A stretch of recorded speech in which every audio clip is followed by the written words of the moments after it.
So also be curious towards contentment, because the only feeling you can have is contentment.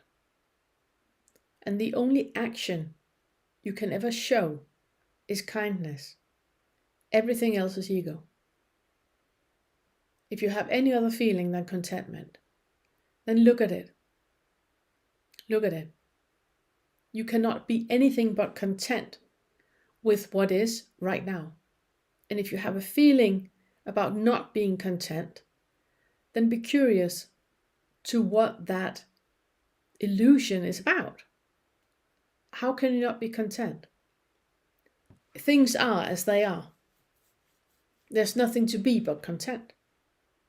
There's nothing that needs to change. There's nothing that needs to happen. This is it. This is it. And if you're not content with that, then be curious. Be curious towards that. What is it exactly you expect is going to happen? What is it exactly that you want to be different? How are you not content right now? And everything you can mention that you're not content with, it's just ego. The ego is playing you. The ego is playing you. There's nothing but this right now.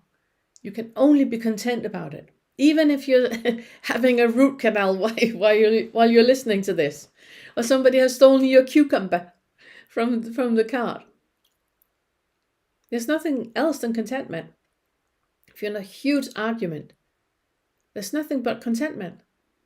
So how can you be content right now? What is it you're missing right now to get in touch with that contentment? And I'm not talking about spiritual bypassing.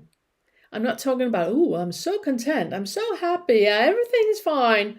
It's not that toxic positivity I'm talking about.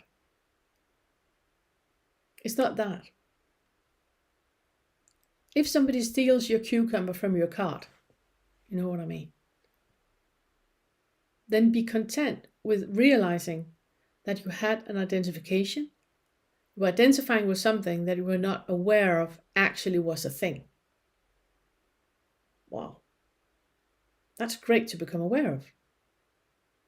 That's great. If you're in an argument with someone, find the contentment. Right now, when you're in this argument, something is happening in you that will only happen when you argue with this person. It never happens with anyone else. Only with this person. Be content. Because right now you have the opportunity to find out what that is. What is really going on here? What are you really fighting about? Not with the other person. The other person is completely without any significance. What is happening in you? What are you defending? Be content about what you just realized. Because you would not have realized that if it wasn't for this argument. So how can you ever be anything but content? You're deluding yourself when you believe that you can be anything but content. And if you have a list of things, write them down. Feel free to share them in the comment section. I would love to hear.